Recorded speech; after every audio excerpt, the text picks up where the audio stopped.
The first thing I saw that morning wasn't the sunrise, it was my car keys spinning around someone else's finger. And not just anyone. The HOA president. Standing in my driveway like she'd just won a raffle.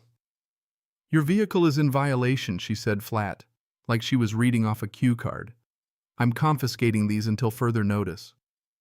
For a second, I honestly thought I was still dreaming. You ever wake up too fast and your brain lags behind your body? That's what it felt like. My keys, my truck, my driveway, and she was holding them like a trophy. I opened my mouth to respond, but she didn't wait. She pivoted, pulled out her phone, and dialed.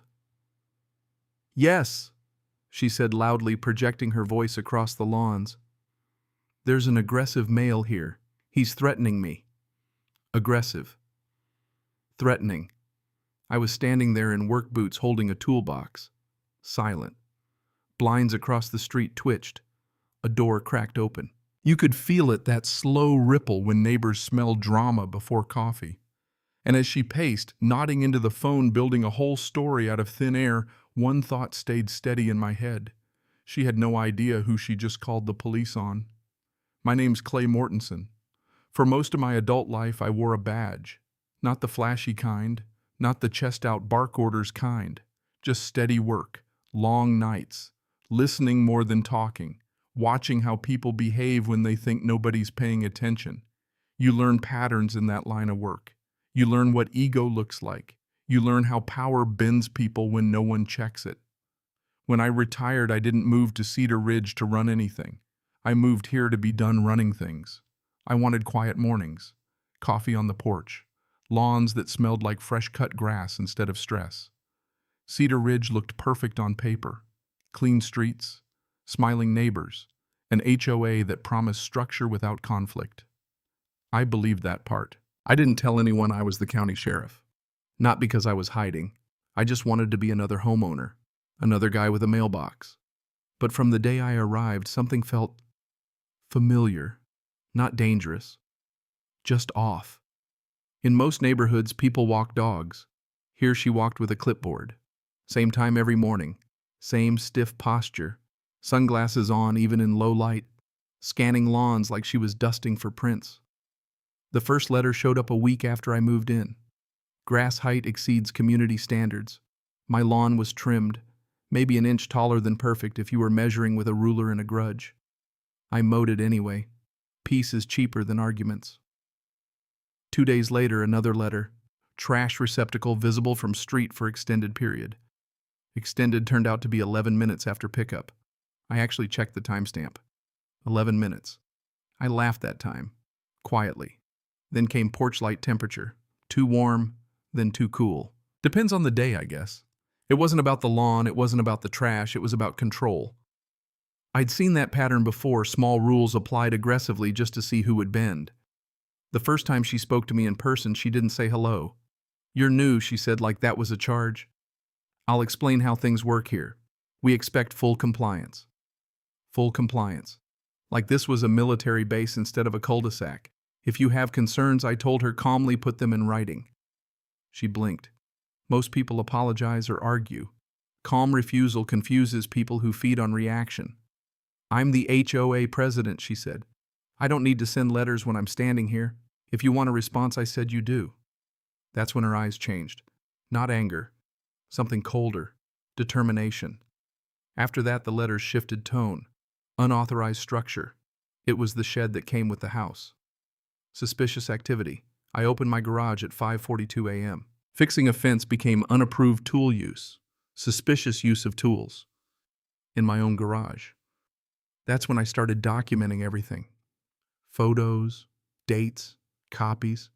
A folder in my desk, neat and chronological. Because here's something you learn fast in law enforcement: the loudest person in the room is rarely the most prepared. Neighbors began avoiding eye contact. Conversations cut short when I approached. They'd learned what I hadn't yet. Keeping your head down was easier than being next. The morning she took my keys, I'd stepped outside to fix trim on my workshop. Set my keys on the hood for 5 seconds while adjusting my grip. 5 seconds. When I turned back, she was there. Mara Kensington. the name people said in half whispers. She held my keys delicately, almost proudly. Driveway placement violation, she said. Angle against pavement line. Front setback distance. My truck is parked in my driveway, I said. You don't understand how seriously we take these matters. Those are my keys, I told her evenly. I'm confiscating them pending inspection. Confiscating. Like she had that authority. When I asked for them back, she stepped away, dramatically clutching them to her chest. You see, she snapped into her phone. This aggression. I hadn't moved. And then she dialed 911.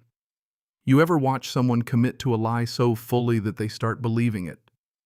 That's what I was watching. She described me as unpredictable, confrontational, threatening. I leaned against my truck. Calm. Still. Because once she called law enforcement, she crossed a line she didn't understand. Sirens grew louder down the street. Neighbors gathered like it was a block party. Phones lifted discreetly. 2 patrol cars rolled up. Deputy Morgan stepped out first. Behind him, Officer Diaz. Mara ran toward them. Thank God you're here, she cried. He's been threatening me. Morgan looked at me, then at her, then back at me. I didn't move. Is there a reason she's holding your keys? He asked. Yes, I said. And there's a recording that explains why. I'd set my phone against the wheel well before the sirens arrived. Camera angled perfectly. Evidence beats emotion. Every time. They watched the footage right there in the driveway. The snatching of keys, the false claims, my total lack of movement. Diaz's jaw tightened.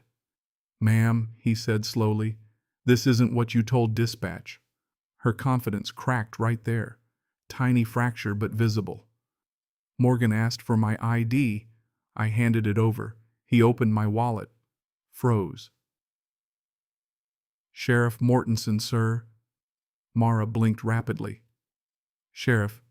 No, he didn't. I didn't advertise it, I said calmly. And that's when the street shifted. It wasn't about my badge. It was about truth. The lie had just lost oxygen. Taking someone's property without consent is theft, Diaz said gently. Filing a false report is a crime. Her hands trembled. I was doing my duty as HOA president. HOA authority doesn't override state law, Morgan replied. Every neighbor was watching, years of whispered resentment surfacing in their faces. Morgan turned to me. How do you want to proceed? Sheriff? All eyes landed on me. I took a breath. I want my keys back. Diaz retrieved them from her and handed them to me like returning evidence. That could have been the end. I could have pressed charges. I could have made an example out of her. But humiliation doesn't build communities. Accountability does. By that afternoon, an emergency HOA meeting was announced. The clubhouse was packed. Standing room only. People who'd avoided conflict for years showed up with folded arms and tired eyes. I told the story plainly. No embellishment, no anger. Then something unexpected happened. The dam broke. One neighbor stood up. She cited us 5 times for lawn height. Another, 20 minutes with a trash bin. She threatened my son over sidewalk chalk. He's 7. She takes photos of driveways at night. You could feel the room shift from fear to frustration. Then from frustration to courage. Mara sat there smaller than I'd ever seen her. When she finally spoke, her voice shook. I thought strong rules meant a strong neighborhood. I acted out of fear and pride. Order isn't control, someone said quietly. The board voted that night. By majority decision, Mara was removed as HOA president, effective immediately. There was no cheering, just relief, like a pressure valve finally released. They offered me the position. I refused. You don't need a sheriff running this place, I told them. You need balance, transparency, restraint. Authority doesn't come from fear. It comes from restraint. That line stuck. The next morning felt different. Same houses, same lawns, but lighter. Kids rode bikes without glancing over shoulders. A woman stopped to thank me. An older man across the street saluted me with pruning shears. Even Mara stood on her porch without the clipboard armor. Later she approached me quietly. I lost perspective, she said. I thought control was leadership. It's not, I told her. Leadership is knowing when to pause. She nodded. No excuses. Just ownership. And that's the part that mattered. Justice wasn't loud. It wasn't revenge. It was clarity. She didn't lose because I fought harder. She lost because I waited, because I documented, because I stayed calm when she needed chaos. And here's the question I'll leave you with. If someone misuses a little power, not a badge, not a gun, just a clipboard and a rule book, do you crush them when they fall? Or do you hold the line, let truth surface, and give them space to change?